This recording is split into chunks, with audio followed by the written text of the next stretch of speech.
Buenas noches, amigos, amigas. Bienvenidos, bienvenidas nuevamente a este programa de plataforma, este espacio de opinión que nos da el canal TVX. Un espacio que nos permite dialogar, que nos permite encontrarnos. Un espacio en el que podamos conversar, que podemos escucharnos desde posiciones diferentes, desde lugares diferentes. ¿No? Porque ahí hemos visto en los comentarios los saludos desde diferentes partes del mundo, cómo nos han venido siguiendo en diferentes programas que hemos venido dando. Un gran abrazo a nuestros amigos, amigas que siempre están pendientes de este espacio de opinión. También un saludo a los y las colegas que participan el resto de días en el programa. Lo bonito de esto es que es un espacio donde podemos dialogar desde la diversidad, desde la diferencia de opiniones, desde la diferencia de días, desde la diferencia de horas.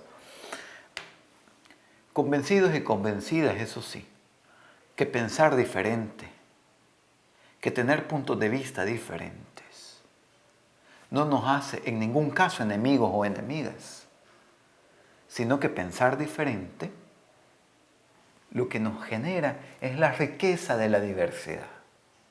Tener diversidad de puntos de vista, diversidad de experiencias, diversidad de opiniones.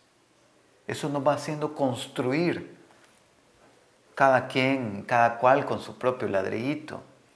Para, como decía Rutilio Sánchez, no nos salvamos solos, sino que nos salvamos en mazorca. Y en esa lógica también, todas las opiniones, por pequeñas que sean, son importantes. Aquí no hay opiniones irrelevantes, no hay opiniones marginadas, son todas opiniones importantes. Eso sí, las opiniones también ahí tienen su límite cuando implica el violentar a otros o a otras. Porque una opinión que violente la dignidad de otra persona, pues ya deja de convertirse en una opinión y se convierte más bien en un ataque.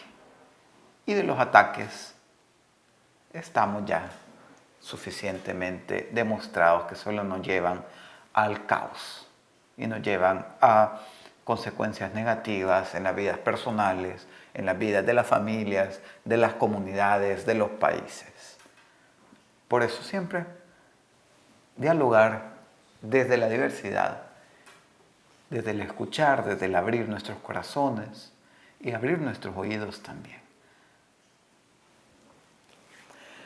Desde hace algunas semanas hemos venido hablando un poco sobre un tema un poco más financiero, de política fiscal, del escenario de las finanzas públicas, ¿no?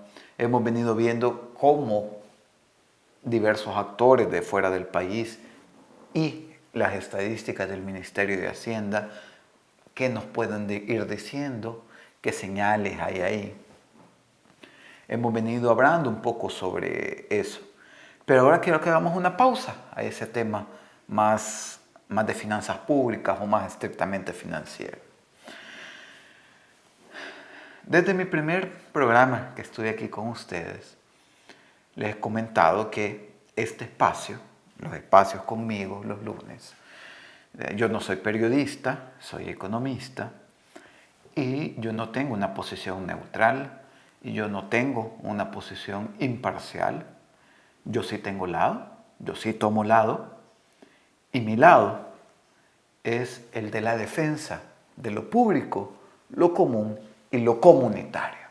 Es desde ahí donde emito siempre todas las opiniones, teniendo algo también, siendo riguroso en el uso de las estadísticas, en el uso de la información, porque tampoco se vale, tampoco se trata la cosa de buscar información solo para validar lo que yo creo, validar mis opiniones, sino que al revés, se trata de ir encontrando la información y ser muy riguroso en el tratamiento de la información para a partir de ahí poder ir construyendo nuestros argumentos y nuestros criterios. Y en ese campo, ¿no? Diciéndoles que estoy de parte de lo público, lo común y lo comunitario, me parece sumamente grave lo ocurrido la semana pasada y que creo que es importante que lo hablemos en este espacio, donde bajo una resolución judicial, la Sala de lo Constitucional impuesta ha básicamente abierto la puerta de la privatización del agua. Bajo un proceso que no viene solo de este gobierno, viene de años atrás. Y que con la resolución de esta Sala de lo Constitucional impuesta, básicamente le abre la puerta a esa privatización. ¿Y de qué me estoy refiriendo? Me estoy refiriendo a una resolución emitida la semana pasada, donde la Sala de lo Constitucional impuesta avala el uso, o el convenio más bien, establecido entre ANDA y la empresa urbánica, ¿no? De la familia Dueñas, un famoso convenio ANDA Dueñas, donde se le está otorgando a esta empresa la concesión básicamente del agua del subsuelo, o sea, el agua subterránea, por un caudal de 400 litros por segundo, para ser explotado o más bien para ser obtenido por esta empresa, de los cuales 240 litros por segundo los podría estar ocupando la empresa urbánica para lucrarse del servicio a través de la ciudad Valle del Ángel, del abastecimiento Valle del Ángel, y 160 serían utilizados también para las comunidades aledañas. Y, a ver, ¿por qué digo? Este es un proceso que culmina o que está llegando a este punto donde la Sala de lo Constitucional impuesta abre esta puerta. Pero es que es una puerta que se ha venido tocando desde hace ratos. En 2009 presentó por primera vez la empresa urbánica la propuesta o el intento de los permisos para la construcción del proyecto Ciudad Valle del Ángel. En ese momento estaban hablando de un proyecto con una extensión de 3.530 viviendas que iba a necesitar un caudal de 101.4 litros por segundo. 101.4 litros por segundo y 3.530 viviendas. En ese momento, en 2009, el Ministerio de Medio Ambiente le negó los permisos a Urbánica y a la familia Dueñas para llevar a cabo este proyecto de Valle del Ángel, de Ciudad Valle del Ángel. ¿Por qué? ¿Cuál fue el criterio que utilizó el Ministerio de Medio Ambiente para no otorgar esos permisos? Ciudad Valle del Ángel estaría ubicada en las faldas del volcán de San Salvador, en las calles cerca del Redondel de la Integración. Siendo esa zona la falda del volcán, que no está del todo encementada todavía, toda esa zona sirve como una recarga hídrica que alimenta diversas fuentes de abastecimiento de agua. Es decir, el agua lluvia cae y toda la parte que cae en el volcán de San Salvador cae, ¿no? Escurre del volcán a través del subsuelo.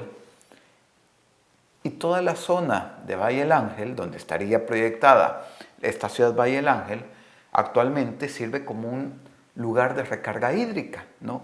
Ahí toda la escorrentía que baja del volcán se va acumulando en el subsuelo de toda esta zona y permite alimentar o abastecer de agua diferentes puntos, como el río Chacalapa, por ejemplo, o nacimientos en Joya Galana, Apopa, Nejapa, y que incluso esa recarga que está en el subsuelo permite alimentar a gran parte de San Salvador, de venas de agua de San Salvador.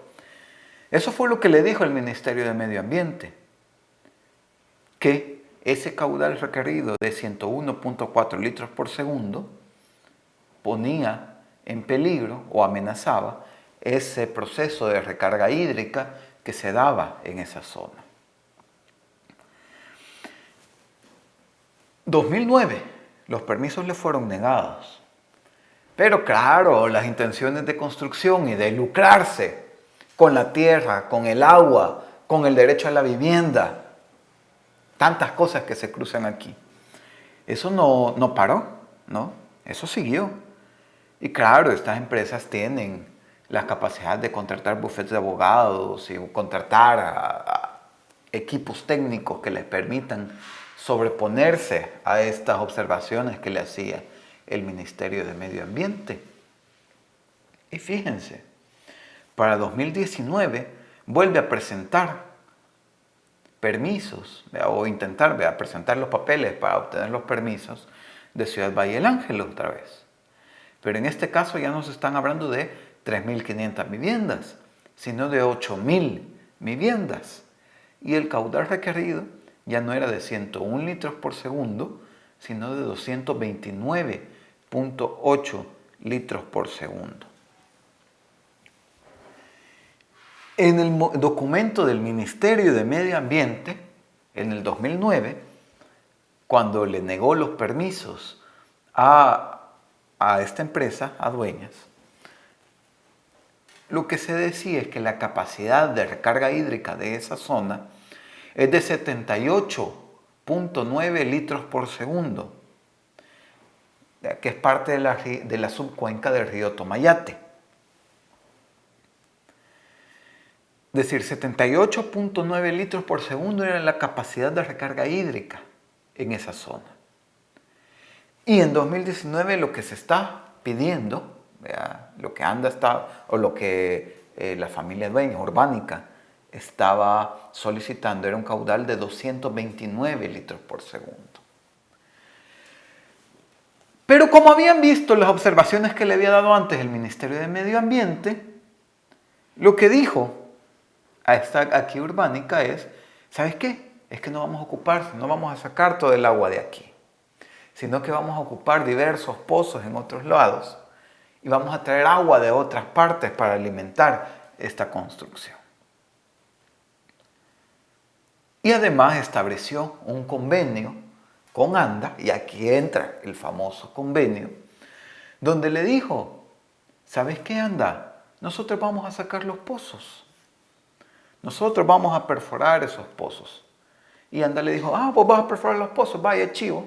Entonces te voy a dejar que vos administres ese. Pero ese convenio, si nos vamos a ver la legislación del país, carece de un montón de principios legales.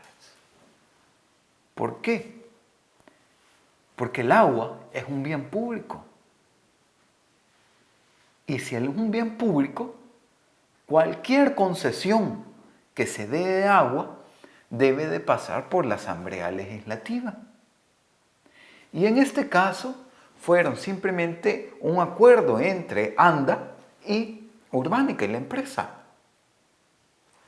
Ese acuerdo no pasó por la Asamblea Legislativa, a pesar de que se está concesionando un bien público que es el agua. El agua del subsuelo, el agua subterránea, pero agua. Porque también establece la legislación que es parte del Estado lo que está encima del suelo, pero también lo que está por debajo. Entonces, en ese momento, diversas organizaciones sociales y las mismas comunidades cercanas de Apopa, Nejapa, fueron a interponer una demanda ante la Sala de lo Constitucional, diciendo eso, que el acuerdo que se estaba estableciendo entre ANDA y la familia Dueñas era ilegal. Y ojo, que es un acuerdo que viene desde la gestión de Fortín Magaña, en los gobiernos del FMLN, y que en el actual gobierno no solo se siguió el proceso, sino que además se aumentó el caudal concesionado a la familia Dueñas. Pasó de los de 200 litros por segundo a 240 litros por segundo, lo que ANDA le estaba dando a la familia Dueñas. En ese otro convenio, o más bien esta extensión del convenio, ya en el actual gobierno.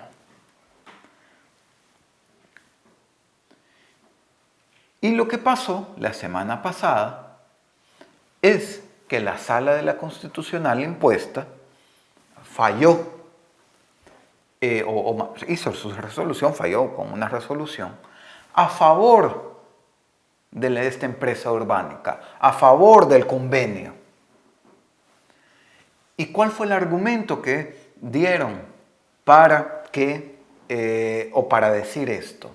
Para fallar a favor de la empresa o a favor del convenio y en contra de las comunidades que habían interpuesto esta demanda.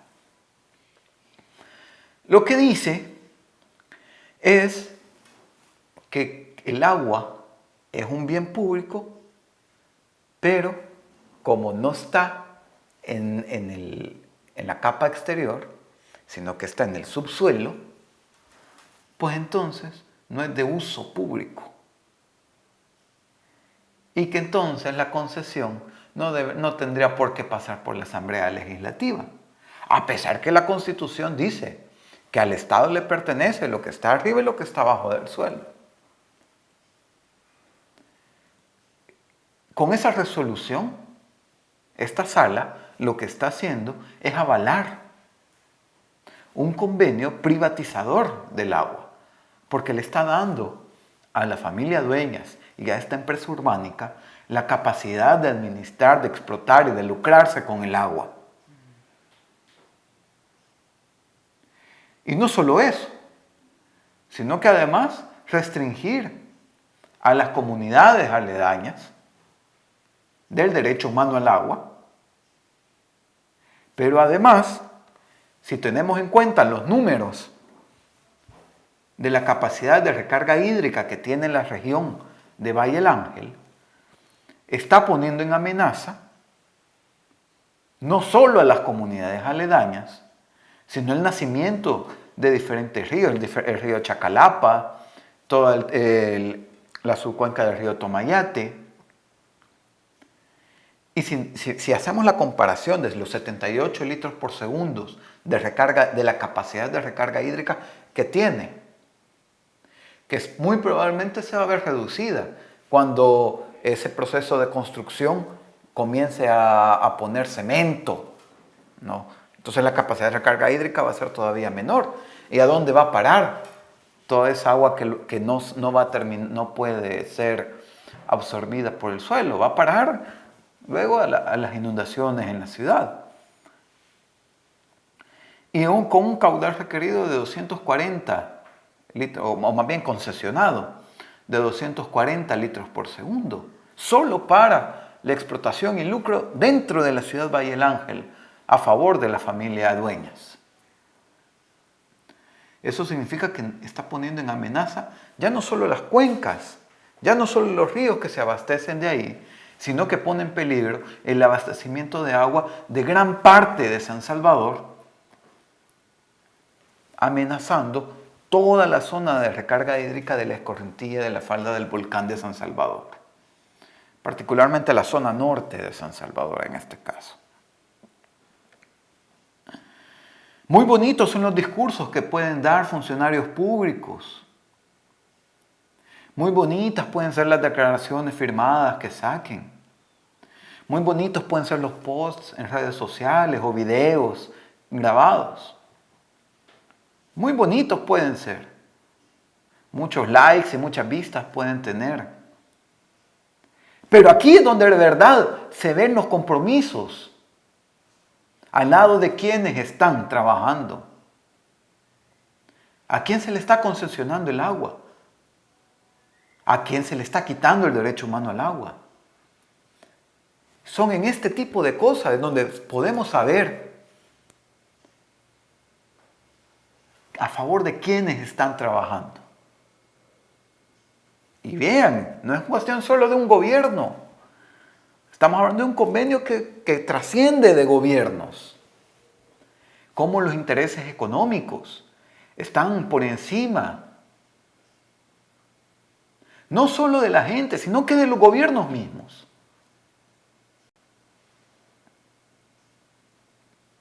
Mucho se habla aquí de los mismos de siempre, los mismos de siempre. Los mismos de siempre son los mismos de que siempre han venido explotando a la gente, despojándola de sus tierras, despojándola de sus recursos, despojándolas hasta de sus identidades. Ahí están.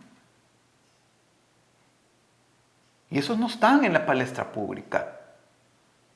En la familia Dueñas, por ejemplo. Generalmente, si cuando mucho se habla de la etiqueta de los mismos de siempre, no se habla de la familia Dueñas. La familia Dueñas es de estos de los mismos de siempre, que han estado en gobiernos de ahora, de hace 30 años, de hace 50 años, de hace 70, 80, 90 años, que son intereses económicos que se ponen encima de los derechos de la población. Y no nos quedemos solo con redes sociales, con las declaraciones de funcionarios. Aquí, a donde de verdad se firman las cosas y a donde de verdad se ve a favor de quién están y para quiénes están trabajando. Por eso, como les decía, yo siempre me declaro a favor de lo público, lo común y lo colectivo. Y eso es un esfuerzo que nos implica a todos y a todas. Un gran abrazo, amigos, amigas. Buenas noches.